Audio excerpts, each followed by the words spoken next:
Hello, good morning or evening. I'm going to present the KEPLER project. It was a Horizon 2020 project. And in particular, the analysis we did is the assessment of the status and improvements for remote sensing polar monitoring in Copernicus. We were a great team, and I am Carolina Gabarro from the Institute of Marine Science. KEPLER was built around the operationalized services and also on the Copernicus providers.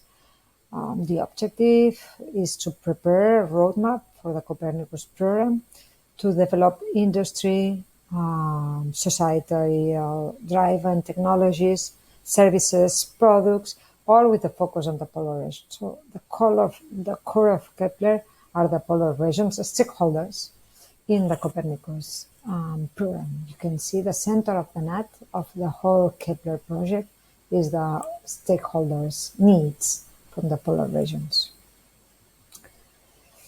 I'm going to present the part of the analysis of the gaps of the space-based Arctic monitoring. We did a large work, and here I'm going to synthesize and put the conclusions we arrived. We analyzed the current satellite acquired variables.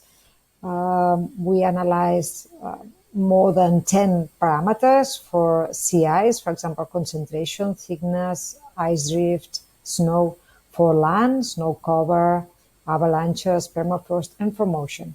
If for each of these parameters we did a resume or an analysis of the sensors and technologies used, also characteristics of the parameters, spatial resolution, temporal and latency, validation strategies, errors and uncertainties, and we identified which are the known limitations and gaps for each of the parameters. So we did a large summary of the identified gaps and recommendations for improving the monitoring of the polar regions with remote sensing data.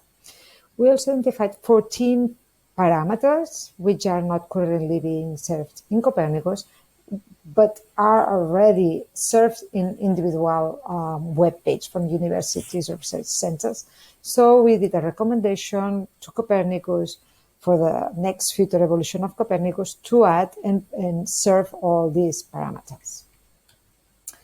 We also did a list of the parameters which could be acquired with future missions, and we put a special emphasis on the high priority Copernicus missions, the polar ones, which are CMAR, Crystal, and Rosal.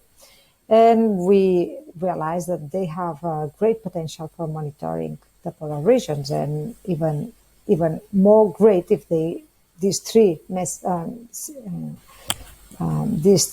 missions could be launched. We also analyzed the current and potential synergies of data which could improve the quality and the resolution of the products. We identified 18 potential synergies of different types of sensors and for different types of targets, land, ocean, and ice. And most of them are published in scientific literature. From these 18, only 4 are currently being operational and served in Copernicus at the end of the phase 1. The rest are only experimental. So we did a clear recommendation to Copernicus to promote and produce and distribute all these products which are already published using synergies.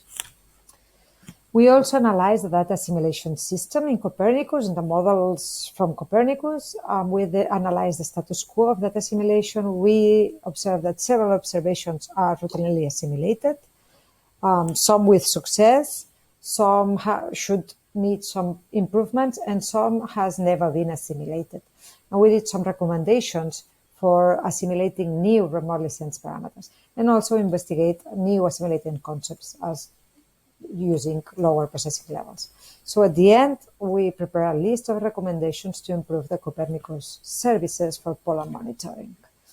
Thank you, and if you have any questions, you can contact me here in this email. Thank you very much. Bye-bye.